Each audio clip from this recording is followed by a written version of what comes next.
माझे नाव ओम संतोष कदम. माझ्या शाळेचे नाव विठ्ठलरावजी शिंदे प्रशाला आंबा. आम्ही इयत्ता 7तील विद्यार्थी. विकसित भारत अभियानाअंतर्गत आत्मनिर्भर भारत मध्ये पूर परिस्थिती यंत्रणा या विषयावर प्रकल्प सादर करीत आहे. सर्वप्रथम पुराची कारणे आपण पाहू. अतिवृष्टी, मानवी क्रियाकला, वातावरणातील बदल, ढगफुटी, वातावरणातील अचानक बदल झाल्यामुळे इत्यादी. नमस्कार, मी आदिल श्रोते. मी सांगणार आहे पुराची नैसर्गिक कारणे. एक, अतिवृष्टी. खूप पाऊस झाल्यामुळे नद्या नाल्यांना पूर येतो. नंबर 2, बर्फ वितळणे. डोंगराळ भागात बर्फ वितळल्यामुळे पूर येतो. नंबर 3, सागरी भरती.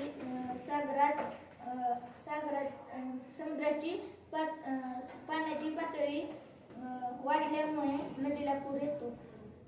माझे नाव समृद्धी संदीप कदम. मानवी कारणे: जंगलतोड किंवा जंगलतोड. झाडे तोडल्यामुळे जमिनीत पाणी शोषून जाण्याची क्षमता कमी असते. अवैध बांधकामे: नदीपात्रात किंवा त्याच्या आसपास अवैध बांधकामे केल्याने पाणी जाण्याचा नैसर्गिक मार्ग कमी बंद होतो. आणि नैसर्गिक ओढे बुजवणे. बुजवण्याने. नमस्कार, मी अर्णवी सुधीर गाडे. या अगोदर आपण महापुराची कारणे पाहिली. आता उपाय पाहणार आहोत. पहिला उपाय, धरणाचे योग्य नियोजन. धरणामध्ये धरण पूर्णपणे भरण्यापूर्वी आणि आपत्कालीन परिस्थितीत बचावासाठी आवश्यक ते पाणी टप्प्याटप्प्याने सोडले पाहिजे, शक्यतो दिवसाच्या वेळी. नदीपात्राची साफसफाई. नदीपात्रात असणारा गाळ आणि कचरा काढून टाकले पाहिजे. त्यामुळे पाण्याची पातळी कमी राखता येते.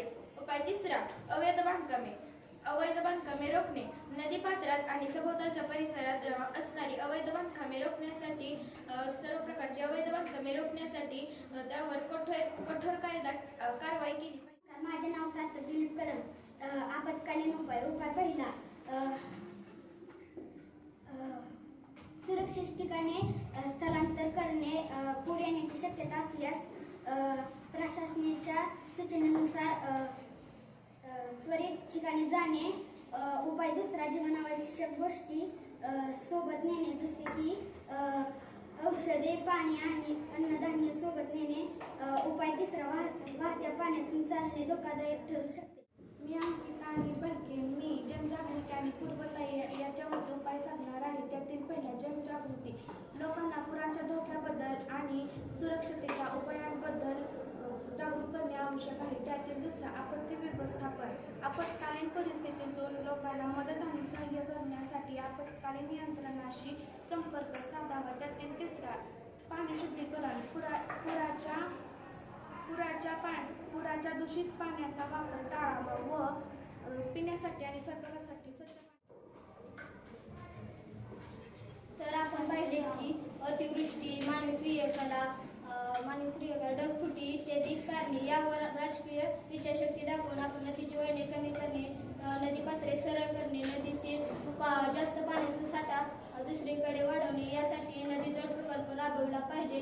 नदीच्या पात्रात पुरेशी धरणे बांधली पाहिजेत. यावर आपण विद्यार्थी आणि सर्व नागरिकांनी काही गोष्टी केल्या पाहिजेत, जसे लाकडतोड थांबवणे, जंगले, नवीन झाडे लावणे व वातावरणातील बदल न होण्यासाठी आपण सर्वांनी प्रयत्न केले पाहिजेत. धन्यवाद.